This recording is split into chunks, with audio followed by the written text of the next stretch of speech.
Hello मेरे प्यारे दोस्त और जो भी 9th क्लास के बच्चे हैं, सबको जो स्टडी पॉइंट में एकदम दिल से स्वागत है। बहुत सारा बच्चे का कमेंट रहा था, सर 9th का बनाइए मैथ 9th का। आज हम 9th का मैथ एकदम जीरो लेवल से लेके आए हैं और इस 9th के जो हम लोग आज शुरू कर रहे हैं ना, इसमें थोड़ा सा भी घबराने के लिए जो 9th पास आउट है, जो कॉम्पिटिटिव की तैयारी भी कर रहे हैं, वो भी इस मैथ जो है क्लास को देख सकते हैं। बहुत दिलचस्प वाली बात इसमें हम लोग बताने वाले हैं और हमको लगता है कि अब 9th क्लास में जो नहीं मिलेगा वो चीज़ आपको मिलने वाला है।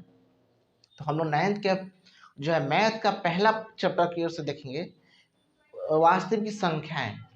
और वास्तविक संख्याएं के से जो भी होंगे ना, हम लोग एक एक चीज़ को जो है ना डिवाइड करते हुए उनके जितने पार्ट्स है सबके बारे में हम लोग आज डिटेल्स जानने वाले हैं। बस आप लोग से यही गुजारिश है कि आप इसे ज़्यादा से ज़्यादा शेयर करें और लोगों तक पहुंचाएं ताकि उन्हें भी इससे फ़ायदा मिले। देखिए, हमें इसकी कोई लाज नहीं है, आप सब्सक्राइब करें या ना करें उसकी बात नहीं है, लाइक करें या ना करें कोई दिक्कत नहीं है। बस आप उन बच्चों तक पहुंचाइए जो 9th के अभी तक क्लास से वंचित है, उसे लगे कि हमें 9th ऑफलाइन के तरह ही ऑनलाइन मिल रहा है, उसे कोई दिक्कत नहीं है। और जो भी हो तुरंत हमें कमेंट में बताए। तो आज हम लोग जो है 9th के मैथ जो है पढ़ने वाले हैं और बहुत ही खूबसूरत तरीक़ा से। तो हम लोग पहले चैप्टर पर चलते हैं। हम लोग को पढ़ना है, ये है आपको क्लास 9th, ओके। वास्तविक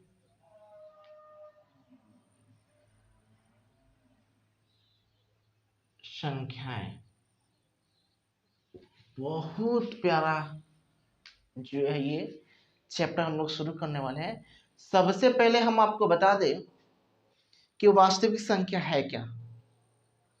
तो आप लोग को ये पता होगा, देखिए एक बात आप लोग को ध्यान में आया होगा कि हम लोग जो भी मैथ पढ़ते हैं उन सब का पहला चैप्टर वास्तविक संख्या होती है। आखिर है क्या इस वास्तविक संख्या में कि बार बार हमें वास्तविक संख्या लेवल बढ़ते जाता है और वही चीज़ पढ़ना पड़ता है। उस चीज़ को हम लोग देखेंगे कि वास्तविक संख्या है क्या।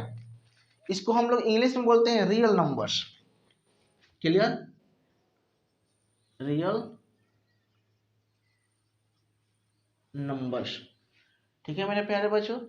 तो रियल नंबर्स है क्या? देखिए नाम भी रियल यानी असली, वास्तविक है एकदम, उसमें कोई ऐसा काम नहीं है डुप्लीकेट या नकली का, एकदम वास्तविक है जिसका मान कभी बदले नहीं, ज्यों का त्यों है। जैसे अगर हम 2 रुपए की बात करें तो ऐसा है कि 2 रुपए के सिक्के किसी ने 3 रुपये बना दे या 1 रुपये बना दे, नहीं ना।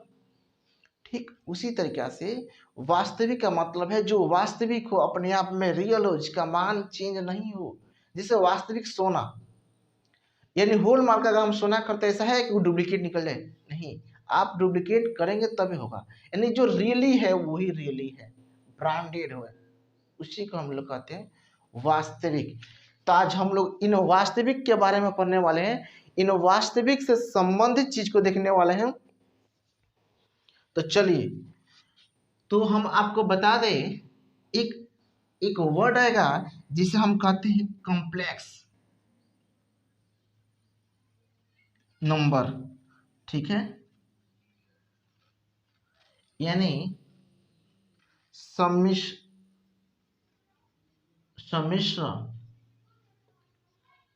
संख्या। ये हमको बताना है सम्मिश्र संख्या है क्या। तो सम्मिश्र संख्या के बारे में जानने के लिए ये पता है ना, वास्तविक तथा अवास्तविक संख्याओं के मिलने से,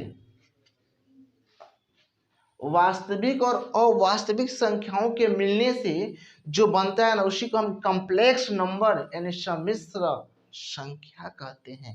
ठीक है मेरे प्यारे। अब ये बात जानना है कि वास्तविक संख्या क्या है और अवास्तविक संख्या क्या है, इन्हें हम बाद में चर्चा करेंगे। पहले हम ये जाने कि कॉम्प्लेक्स नंबर क्या है यानी सम्मिश्र संख्या क्या है, इनके बारे में जानेंगे, फिर जो है हम लोग वास्तविक अवस्था हम सारे पॉइंट को हल करने वाले। बस आप जो है ना बने रहे हमारे साथ, एकदम दिल और मन से आपको वो चीज देने वाले हैं जो आप नहीं सोचे होंगे। तो देखिए, कॉम्प्लेक्स नंबर को हम अगर हल करते हैं दो तरीका के, इसको हम कॉम्प्लेक्स नंबर यानी सम्मिश्र संख्या को अब हम डिवाइड करने वाले हैं। तो डिवाइड करेंगे तो यहां बनेगा आपको अवास्तविक संख्याएं और यहां बनेगा आपको वास्तविक संख्याएं। क्लियर? अब इस वास्तविक संख्या को हम लोग डिवाइड करने वाले हैं। देखते चलिए, कॉम्प्लेक्स नंबर को डिवाइड के दो तरीके से होते हैं, अवास्तविक वास्तविक। उसके बाद हम वास्तविक संख्या को डिवाइड करेंगे, ये दो तरीके के होते हैं, ये होते हैं अपरिमेय और ये होते हैं परिमेय। क्लियर? ये होते हैं यानी वास्तविक संख्या कितने प्रकार के होते हैं? दो तरीके के, परिमेय और अपरिमेय। परिमेय और अपरिमेय। अपरिमेय भी होते हैं दो तरीका के, यानी दो प्रकार के ये भी होते हैं। क्लियर? ये होते हैं दो प्रकार के, परिमेय और अपरिमेय। एक होते हैं भिन्न और एक होते हैं आपको पूर्णांक। ठीक है? परिमेय दो प्रकार के होते हैं, भिन्न और पूर्णांक। अब ये भी जो होते हैं ना आपको दो तरीका के होते हैं, यानी दो टाइप्स होते हैं। किसके? पूर्णांक के टू टाइप्स। एक होते हैं ऋण पूर्णांक, एक होते हैं आपको ऋण पूर्णांक। ठीक है? और दूसरा होते हैं आपको पूर्ण संख्या। क्लियर? एक होते हैं ऋण पूर्णांक और एक होते हैं पूर्ण संख्या। और फिर इसका भी टाइप है आपको, ये होते हैं शून्य। क्या होते हैं मेरे प्यारे बच्चों? शून्य। और ये होते हैं धन पूर्णांक। ठीक है? या फिर इसी को हम एक नाम से और जानते हैं, प्राकृत संख्या। तो देखिए, सबसे पहले हम कॉम्प्लेक्स नंबर देखें। कॉम्प्लेक्स नंबर दो प्रकार के होते हैं, एक वास्तविक अवास्तविक संख्या, एक वास्तविक संख्या। अब वास्तविक संख्या दो प्रकार के होते हैं, अपरिमेय और परिमेय। फिर अपरिमेय भी दो तरीके के होते हैं, भिन्न और पूर्णांक। पूर्णांक के दो प्रकार होते हैं, ऋण पूर्णांक और पूर्ण संख्या। और पूर्ण संख्या भी दो तरीके से होते हैं, शून्य और प्राकृत यानी धन पूर्णांक। क्लियर?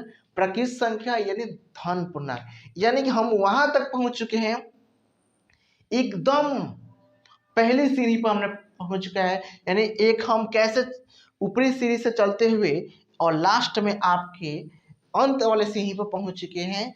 तो मेरे प्यारे दोस्त, हम लोग अंत से शुरू करने वाले हैं। पहले ये देखेंगे प्राकृत संख्या, फिर हम लोग देखेंगे पूर्ण संख्या, फिर पूर्णांक, एक एक ऐसे करते करते फिर हम लोग जो है ना इसको एक्सप्लेन करते हुए हम लोग फिर आपको कॉम्प्लेक्स नंबर तक पहुंचेंगे।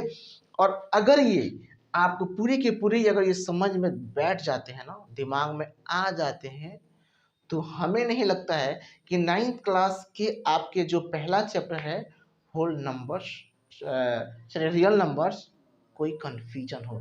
देखिए, मैथ बनाने का तरीका क्या, ये तरीका नहीं कि आप लाइन बाय लाइन क्वेश्चन को बोर्ड पे उतार दिए और आप उसको कॉपी में नोट कर ले, ये नहीं तरीका है। मैथ का एक मतलब होता है सोच, आपके दिमाग में वो सोच विकसित कर देना जिससे आप खुद ही इससे आधारित जो भी क्वेश्चन है उससे हल कर सके।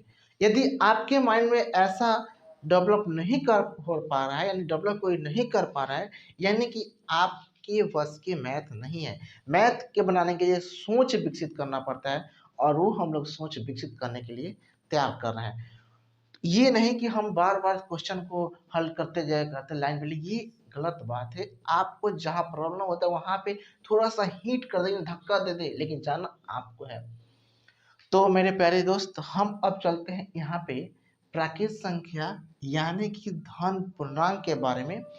आप लोग इसे उतार सकते हैं। तो चलिए हम लोग चलते हैं एकदम जीरो लेवल से ऊपर कॉम्प्लेक्स नंबर तक देखेंगे आज। बस आप लोग बने रहें, जिसको नहीं पता है उसे भी आप बताने का कोशिश करें मेरे प्यारे दोस्त। और हम लोग अब पढ़ने वाले हैं प्राकृत संख्या से बारे में। तो हम आपको एक बार बता दें, इस पूरे सिचुएशन को समझने के लिए हम लोग एक एग्जाम्पल को पहले देखते हैं, फिर हम यहाँ चलेंगे। तो एक देखिए, एग्जाम्पल के तौर पे पहले हम आपको बता दें, ये आपको एक ऐसे शख्सियत के बारे में एग्जाम्पल हम दे रहे हैं जो इस समय कोरोना काल में 2020 और 2021 में पूरे भारत में एक वैसा ही अलग वो आदमी है जिसके बारे में चर्चा कर रहे हैं। उसी के ऊपर हम एग्जाम्पल भी तैयार किए हैं और उस शख्सियत का नाम है आपको सोनू सूद। क्लियर? सोनू सूद। और ये देखिए, ये एक ऐसा शख्सियत है, ये अकेला शख्सियत उन आदमी का भी हेल्प करता है जो बेरोजगार हैं। आप लोग ये सोच रहे होंगे कि सर सोनू सूद के बारे में क्यों बताइए, इसके ऊपर एक हम एग्जाम्पल को तैयार किए हैं। अगर ये समझ जाएंगे ना तो सोचिए एग्जाम्पल आपको क्लियर। ये उन लोगों का हेल्प करता है जो बेरोजगार हैं, जो पलायन किया है, यानी बिहार के बहुत सारे स्टेट के लोग अदर स्टेट में जाते, वो इंडिया मतलब अपने स्टेट में आने का कोशिश कर रहे थे 2020 वाले कोरोना काल में, वो प्लान करने वाले हैं। या फिर विद्यार्थी हैं, या फिर जो आर्थिक रूप से कमजोर हैं, ऐसे तमाम लोगों का बेचारा सोनू सूद जो है मदद करने के लिए आगे आए हैं। ठीक है? तो देखिए, एक आदमी बहुत सारे लोगों का हेल्प कर रहा है, एक ही आदमी है ना, बहुत सारे लोगों का हेल्प कर रहा है। आर्थिक रूप से तंग है, बेरोजगार है, कोई विद्यार्थी है उन्हें साधन नहीं है पढ़ने के लिए, या फिर कोई प्लान करने वाले लोग हैं उन सब के, या फिर कोविड-19 से संक्रमित कोई आदमी है, उन सब का ये सोनू सूद अकेला ही पूरे ग्रुप का संचालन करें, हेल्प करें लोगों के पास।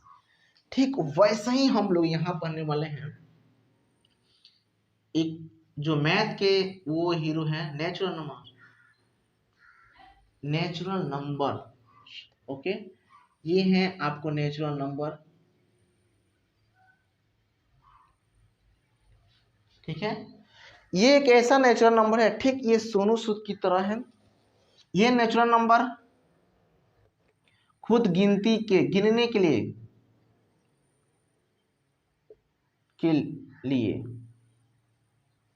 यानी काउंटिंग में इसका यूज किया जाता है। इसी का यूज पूर्ण संख्या के रूप में भी किया जाता है।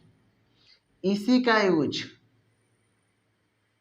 होल नंबर यानी पूर्णांक में भी किया जाता है। इसी का यूज प्रयोग परमेय संख्या के रूप में किया जाता है। यानी कि कहने का मतलब है इन सारे चीजों को और इन्हीं का प्रयोग हम रियल नंबर के रूप में भी करते हैं। जैसे एक आदमी होता है ना, जैसे सोनू सूद, क्या अकेले ही पूरा इंडिया करता है? ये अकेले करते हैं, इनके पास ग्रुपिंग है, इन आदमी को वहां भेजना है, इसके साथ ये करना है, ये आदमी उस आदमी का हेल्प करने के लिए वहां, ये इसके पास एक टीम है, उस टीम के द्वारा हेल्प करता है। ठीक वैसे ही जो है ना, ये नेचुरल नंबर है। नेचुरल नंबर जो है ना, अलग अलग ग्रुपों के साथ काम करने का काम करता है, अलग अलग ग्रुप के साथ ये काम करता है। तो देखिए, हम आपको बता दें ये नेचुरल नंबर यानी प्राकृतिक संख्या आपको है। इस प्राकृतिक संख्या को हम गिनने के लिए यूज करते हैं 1 2 3 4 डॉट डॉट। क्लियर? यानी प्राकृतिक संख्या का हम लोग काउंटिंग के रूप में भी प्रयोग करते हैं। किसी वस्तु को गिनना है तो उस यहाँ पे हम इस चीज का प्रयोग करते हैं। और इसी नेचुरल नंबर के आगे हम लोग जीरो को शामिल कर लेंगे, यानी प्राकृतिक संख्या के समूह में जीरो को शामिल कर लेंगे तो ये क्या हो जाएगा, पूर्ण संख्या कहलाता है। तो देखिए जीरो को छोड़कर बाकी जो भी ये नंबर है ये क्या है, तो ये एक नेचुरल नंबर है। देखिए इसमें भी आ गया। अब देखते हैं पूर्णांक में। पूर्णांक में पूर्ण संख्या को तो हम शामिल कर ही रहते हैं, पहले प्राकृतिक संख्या को शामिल करते हैं। प्राकृतिक संख्या के समूह में जीरो को शामिल करते हैं और फिर जीरो में ऋणात्मक संख्या को शामिल कर लेते हैं। तो ये हो जाते हैं आपको क्या, एक पूर्णांक संख्या। देखिए यहाँ पे फिर प्राकृतिक संख्या आ गया। और आगे देखते हैं परिमेय संख्या में। देखिए हम प्राकृतिक संख्या को ही लिखेंगे और इसे हम p बटा q के रूप में लिख दें तो ये हो जाएगा आपका परिमेय संख्या। परिमेय और अपरिमेय संख्या मिलके आपको वास्तविक संख्या बनता है। ठीक है, तो ये है आपको, ये जो नेचुरल नंबर है ये एक ऐसा शख्स है जो सभी के पास काम करता है, यानी अपना योगदान सभी में देता है। काउंटिंग नंबर में, पूर्ण संख्या में, पूर्णांक में, परिमेय अपरिमेय सभी के साथ ही ये अपना योगदान देता है नेचुरल नंबर। नेचुरल नंबर जो एक ऐसा संख्या है, देखिए नेचुरल नंबर की बात करें तो इसकी सबसे पहला सबसे स्मॉलेस्ट नंबर होता है 1। ठीक है, और सबसे जो इसकी करें तो इन्फिनिटिव है, उसकी सबसे बड़ा संख्या की अंत नहीं है। खैर ये तो बात की है, हम लोग आगे बढ़ते हैं और देखते हैं इससे आगे।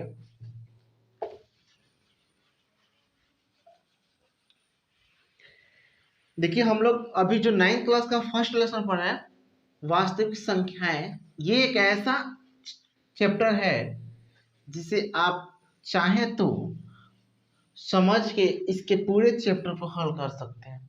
ठीक है, तो हम लोग देखते हैं। अभी हम लोग देखे रियल नंबर, होल नंबर्स, उसके बाद इंटीजर नंबर, रैशनल नंबर, ये सारे चीज हम लोग को देख लिए। ठीक है, तो देखिए पहला क्वेश्चन पूछता है जीरो क्या परिमेय संख्या है? जीरो कौन सी संख्या है? तो देखिए हम आपको बता देते हैं, कोई भी संख्या है जिसे परिमेय संख्या का मतलब होता है जो p बटा q के रूप में हो और q equal to not zero, p और q एक पूर्णांक है। ठीक है, एक बार परिमेय संख्या उसे कहते हैं जो p बटा q के रूप में हो, q जीरो के बराबर नहीं हो और p q एक पूर्णांक संख्या हो तो आपको परिमेय संख्या कहलाता है। तो जैसे ये 5 है और 5 क्या है, परिमेय की अपरिमेय, तो इसे 5 बटा 1 करके हम परिमेय संख्या बना सकते हैं। ठीक है, उसी तरह से 0 बटा 1 करके हम परिमेय संख्या इसे बना सकते हैं। यानी कहने का मतलब है कि होल नंबर है, 0 से शुरू होती है ना, इस सब के सब प्राकृतिक संख्या है, सब एक परिमेय संख्या है। होल नंबर की बात करें, नेचुरल नंबर की बात करें, इंटीजर नंबर की, सब के सब जो है ना एक प्राकृतिक संख्या है। सबके सब एक प्रमेय संख्या है, यानी रेशनल नंबर है। तो आपको अगर पूछता है कोई जीरो क्या है तो रेशनल नंबर है। 1001 क्या है, ये भी एक रेशनल नंबर है। ठीक है, अब देखिए प्राकृतिक संख्या एक पूर्ण संख्या हो सकती है, लेकिन पूर्ण संख्या एक प्राकृतिक संख्या नहीं हो सकती है। इसी तरह से एक जो है कि पूर्णांक यानी इंटीजर कहे तो प्राकृतिक संख्या और पूर्ण संख्या दोनों हो सकता है, लेकिन इंटीजर यानी पूर्णांक जो है एक पूर्ण संख्या नहीं हो सकती है। इसी तरह से हम लोग आगे बढ़ते हुए चलेंगे और देखते हैं। देखिए अब हमको ये बात जानना है कि जैसे मान लीजिए कि इंटीजर नंबर की बात है तो -2 होता है और 2 भी होता है। जैसे नंबर लाइन है और नंबर लाइन में, एक मिनट आपको हम नंबर लाइन दिखाते हैं। देखिए ये नंबर लाइन है, ठीक है। यहाँ पे 0 है, यहाँ मान लीजिए गोपाल का ये घर है, और यहाँ रामू का घर है। ओके, ये 0 है जहां आपको ये बस स्टॉपेज है, यानी बस स्टॉप, ठीक है। इससे ये 1 किलोमीटर प्लस है, 2 3 4 5 6, यानी ये इधर इसकी दूरी यहाँ बस स्टॉप से रामू का घर 6 किलोमीटर है, और इसका घर भी 6 किलोमीटर ही है। क्लियर। बस स्टॉपिंग से गोपाल का घर भी 6 किलो है। अब देखिए ये एक रामू है जिसे जाना कहाँ पे है, 0 के पास। इसे 0 के पास जाना है, तो हम आपको एक बात बता दें, ये राइट हैंड है, ये लेफ्ट है। क्लियर। ये लेफ्ट है और ये राइट है। देखिए 0 से हम लेफ्ट राइट जैसे जैसे जाएंगे ना, यानी कि हम यहां से जैसे जैसे इधर जाएंगे, वैसे वैसे क्या होगा ना, संख्या का वैल्यू जो है, मान जो है ना, बढ़ते जाएगा। यहाँ से 0 से जैसे जैसे हम जाएंगे राइट की तरफ, हमारी मान बढ़ती जाएगा। यानी इधर जाएंगे, देखिए इधर सबसे पहले क्या मिला है, 1, इससे बड़ा 2 है, क्योंकि 2 1 के बाद 2 आता है, इससे बड़ा 3 है, एक जैसे।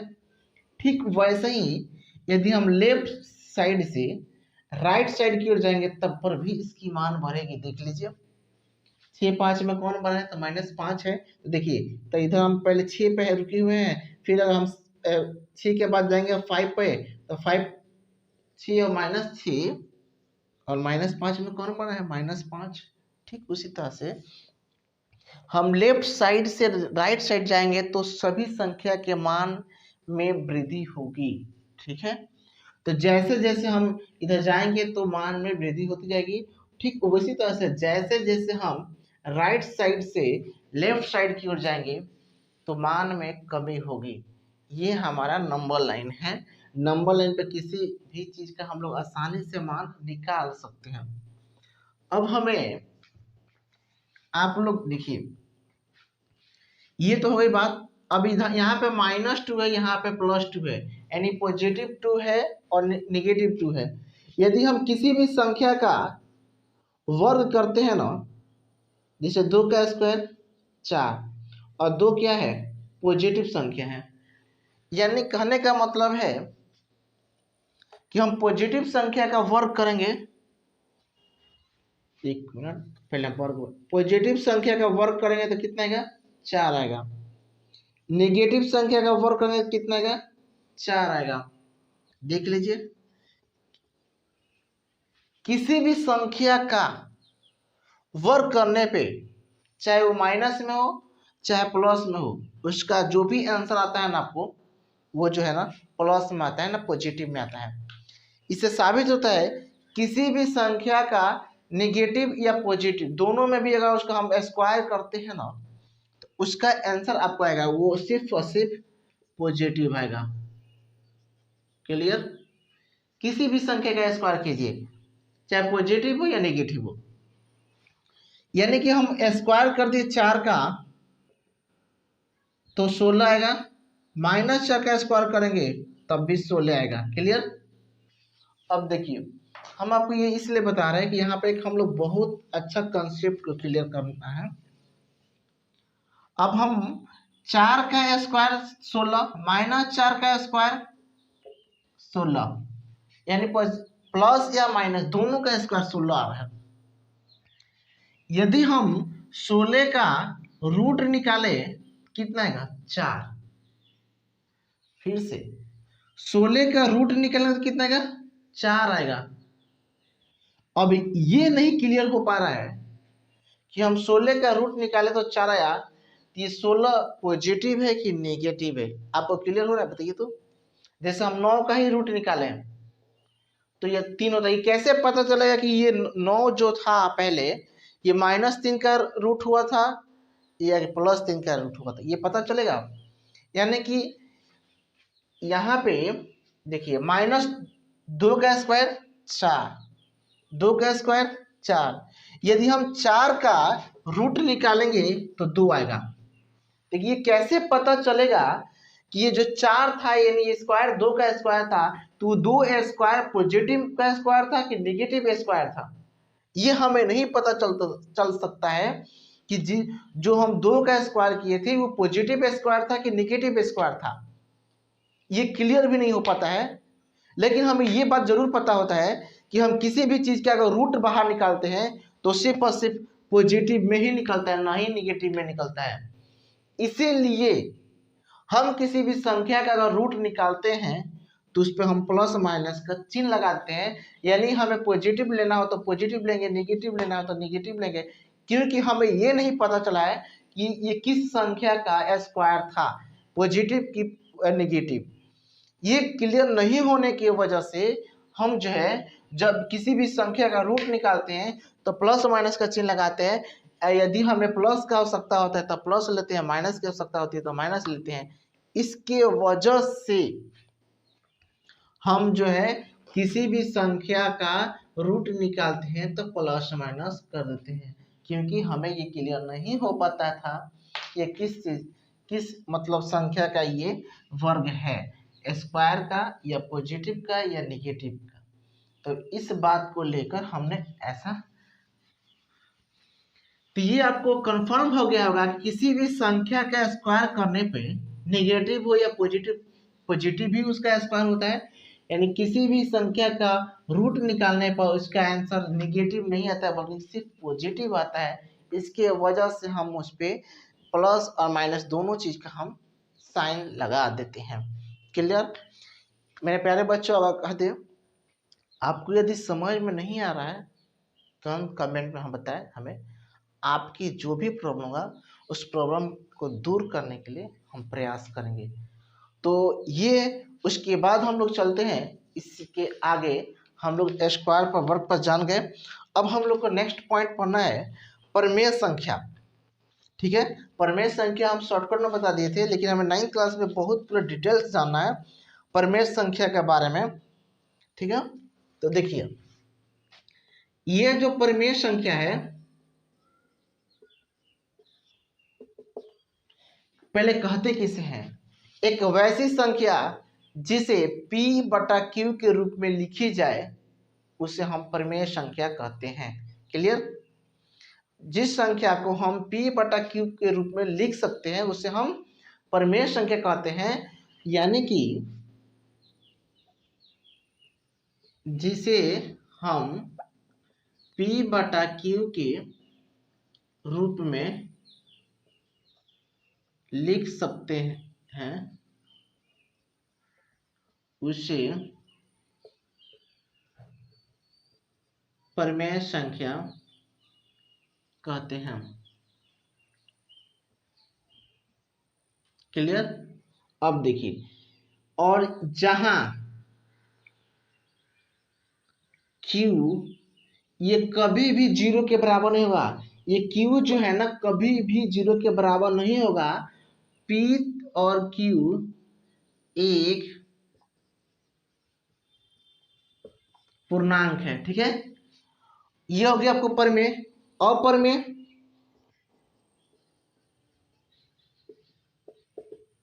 जिसे P/Q के रूप में नहीं लिख सके, यानी कि ऐसी संख्या जिसे P/Q के रूप में हम नहीं लिख सके उसे हम अपरमेय संख्या कहते हैं। जैसे दोनों के देखते हैं, मान लीजिए कि 4 को हम 4/1 लिख सकते हैं परमेय संख्या, जबकि P/Q के रूप में 0 कभी भी Q नहीं होना चाहिए। ठीक है, लेकिन जैसे हम कहें √3 को हम P/Q के रूप में लिखो, तो इसे हम P/Q के रूप में नहीं लिख सकते हैं, रूट 7 को लिखो तो इसे नहीं लिख सकते, रूट 11 लिखो इसको भी नहीं लिख सकते।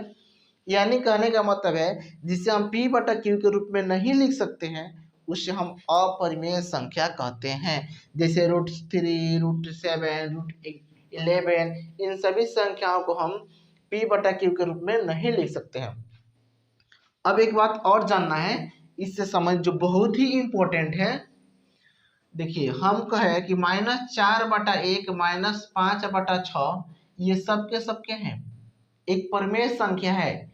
लेकिन एक बात ये भी जानना है कि अगर ऐसा आपको मिले कभी भी तो ये नीचे वाला जो है ना कभी भी निगेटिव नहीं होना चाहिए, ये कभी भी पॉजिटिव होना चाहिए। परिमेय संख्या में कभी भी ये जो डिनोमिनेटर है यानी हर जो है ना ये कभी भी निगेटिव में नहीं होना चाहिए, पॉजिटिव होना चाहिए। और इसे पॉजिटिव बनाने के लिए हम इसमें -1 से गुणा कर देंगे तो -4/1 हो जाएगा, यानी यही माइनस हम ऊपर लगा देंगे तो वो जो है ना हमारा पॉजिटिव जो है नीचे वाला जो है पॉजिटिव में ना होकर सॉरी नीचे वाला पॉजिटिव में हो जाएगा, ऊपर वाला निगेटिव होगा। यानी आपको कभी भी ऐसा मिले -3 -2 तो इस माइनस से माइनस काटेंगे तो ये 3/2 हो जाएगा। क्लियर। लेकिन अगर कोई मिले ऐसा -8/-1 तो इसमें हम माइनस को -1 से गुना कर देंगे तो हो जाएगा -8/1। यानी हम एक ऐसा थॉट अपने अंदर विकसित करेंगे कि नीचे वाला हर से डिनोमिनेटर से माइनस हट जाए, वो माइनस ऊपर जाकर लग जाए। क्योंकि कभी भी रेशनल नंबर यानी परिमेय संख्या में वो जो है q का मान माइनस में नहीं रहता है, कभी भी p का ही मान माइनस में होता है। तो ये एक बहुत ही अपने आप में इम्पोर्टेंट पॉइंट था जो आपको ये पता होना चाहिए। ये एग्जाम में बहुत ऐसे देता है, नहीं रहने पर हम गलत उसका आंसर दे बैठते हैं। ठीक है, कभी भी जो है ना परिमेय संख्या के आपको हर धनात्मक संख्या में होना चाहिए और जो है कि अंश धनात्मक ऋणात्मक दोनों में हो सकता है। क्लियर। अब देखिए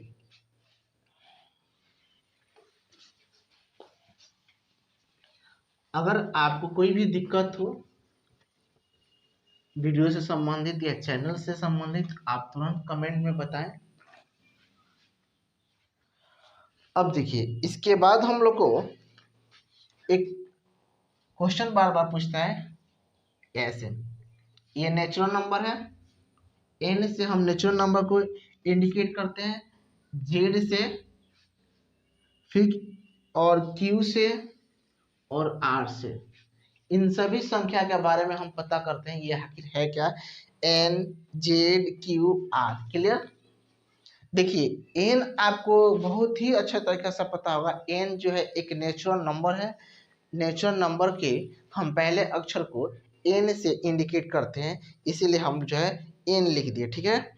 उसके बाद z जो है ना आपको इंटीजर नंबर के जो है सिंबल है, इंटीजर नंबर्स को हम z से जो है ना निरूपित करते हैं, इसीलिए हम जो है इसके लिए z का प्रयोग किए हैं।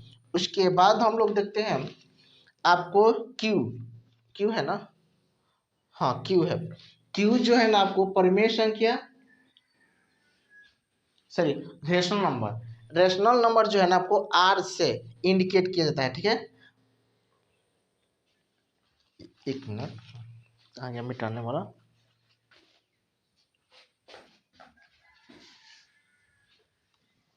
एक हम कर दें n q z q r। Clear. n z q r। अब हम यहाँ पे इन सबके नाम को पहले लिख देते हैं, फिर n equal to natural number, z equal to हम z करेंगे और फिर जो है ना आपको इंटीजर। उसके बाद क्या है आपको, उसके बाद है आपको q। ठीक है, तो q इजकल टू हो जाएगा आपको रेशनल नंबर। ठीक है, इसके बाद क्या है इधर आर, आर से रियल नंबर।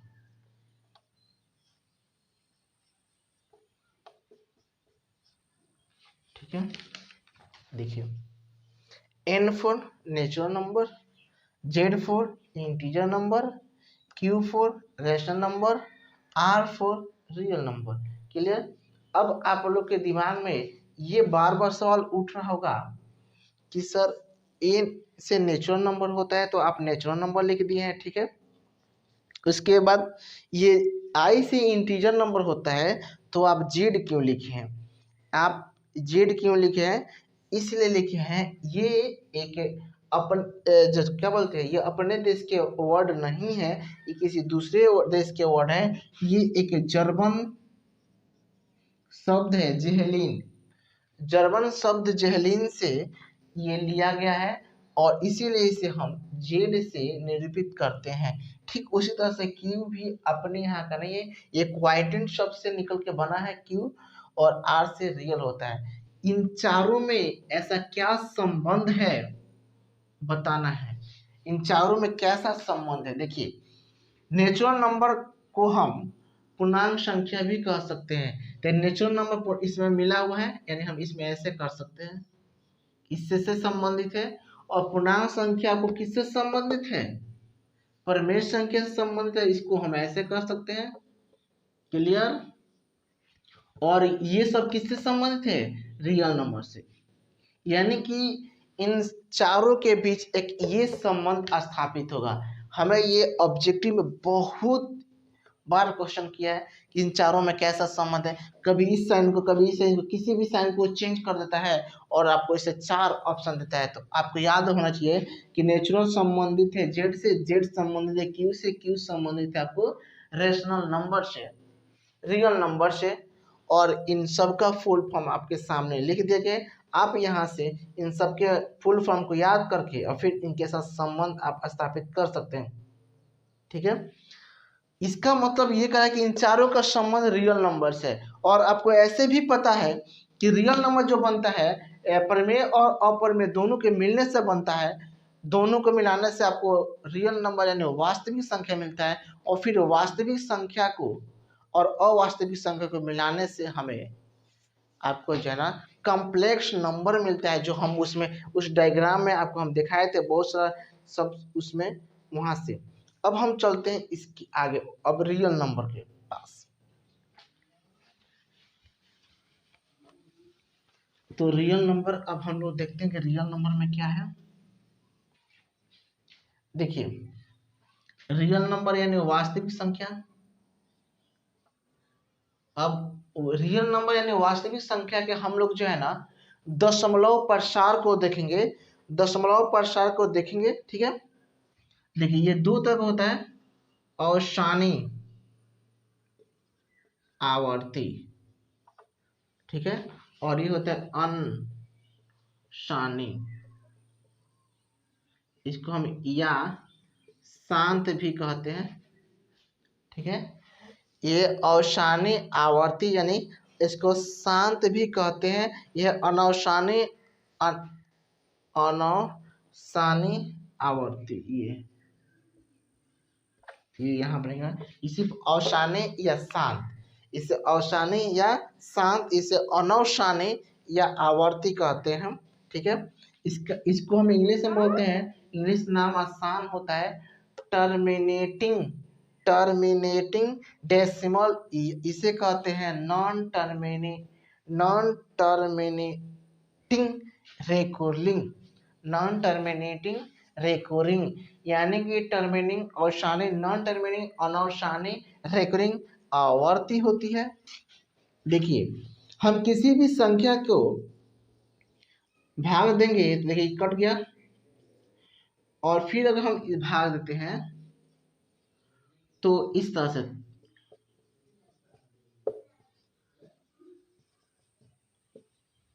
मतलब कहने का मतलब है कुछ संख्या ऐसे है जिसे भाग देने पर दशमलव के कुछ स्थान तक कट जाते हैं, दशमलव के 1-2 स्थान तक, 3 स्थान 4 तक मैंने कट जाते हैं पूरे के पूरे। लेकिन कुछ ऐसी संख्या होते हैं दशमलव के बाद भी दो चार का 10 स्थान तक भी वो नहीं कटते हैं। तो ये दो तरह के दशमलव प्रसार होता है, कुछ जस्ट यानी तुरंत ही कट जाएंगे, कुछ नहीं कटते हैं। यानी कि कहने का मतलब हमारा ये है कि जो दशमलव के कुछ स्थान के बाद कट जाए, क्लियर, ठीक है ना। और कुछ ऐसे होते हैं दशमलव के कुछ स्थान का कभी भी वो नहीं कटेंगे। तो कुछ दशमलव के कुछ स्थान के बाद कटते हैं, कुछ कभी नहीं कटते हैं। तो इन दोनों संख्याओं को हम वास्तविक संख्या कहते हैं। इन दोनों संख्याओं को क्या कहते हैं? वास्तविक संख्या कहते हैं। यानी दोनों के दोनों क्या है? ये दोनों के दोनों परिमेय संख्या है। यानी कहने का मतलब है जो दशमलव के कुछ स्थान तक कट जाए या फिर कुछ कटने के बाद बार बार वो रिपीट करे, बार बार रिपीट करे, उसकी अंत ना हो, तब भी उसे हम परिमेय संख्या कहेंगे। जैसे क्वेश्चन क्या देता है, ऐसे देता है, बताइए परिमेय संख्या है कि नहीं है? परिमेय संख्या, क्योंकि दशमलव के कुछ स्थान के बाद नहीं कट रहा है, फिर भी ये रिपीट, बार बार ये रिपीट संख्या कर रही है ना। तो जो संख्या बार बार रिपीट करते तब भी क्या है? एक परिमेय संख्या है। और जो कुछ रिपीट नहीं करे, 2-3 अंक के बाद भी करे, तब भी ये परिमेय संख्या है। तो इन दोनों अनवसानी और यानी अवसानी, दोनों के दोनों एक परिमेय संख्या है। दोनों के दोनों दशमलव प्रसार आपके सामने दिखाई दे रहे हैं। दशमलव प्रसार पर विशेष ध्यान रखना है कि दशमलव के कुछ स्थान तक कटे और कुछ संख्या जो दशमलव के कुछ स्थान तक नहीं कटने का बार बार रिपीट करता हो, लेकिन फिर भी परिमेय संख्या है। आया समझ में? अब अपरिमेय की बात करें, अपरिमेय उसे कहते हैं जो दशमलव के बाद नहीं कटे लेकिन वो रिपीट नहीं करे, बार बार एक नया संख्या आए, वो रिपीट नहीं करे, तो उसे अपरिमेय कहते हैं। जैसे ये संख्या है, ये बार बार रिपीट कर रहे हैं तो परिमेय संख्या है। अगर ये बार बार रिपीट नहीं करता, एक नया संख्या बार बार आता, तो इसे जो है अपरिमेय हम संख्या कहेंगे। तो दशमलव प्रसार बहुत ही ध्यान रखना। जैसे अपरिमेय संख्या ले लीजिए, 1 0 1 0 0 1 0 0 0 1 डॉट ऐसे होगा। देखिए इस बार हर स्टेप के बाद एक नया संख्या आ रहा है ना, इसीलिए क्या होंगे?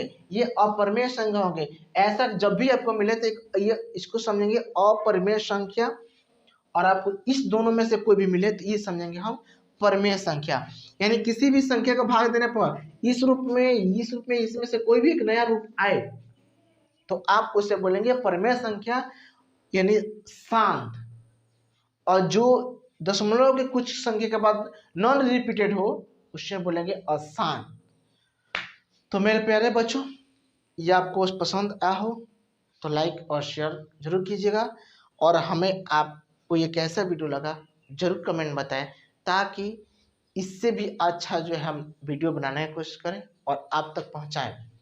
एक हम 9th क्लास के थोड़ा सा बेसिक बताने की कोशिश किए, हम लोग नेक्स्ट वीडियो में इससे भी अच्छा पॉइंट को लेके आपके लिए आएंगे। बस आप हमारे साथ बने रहें। जब तक के लिए जय हिंद।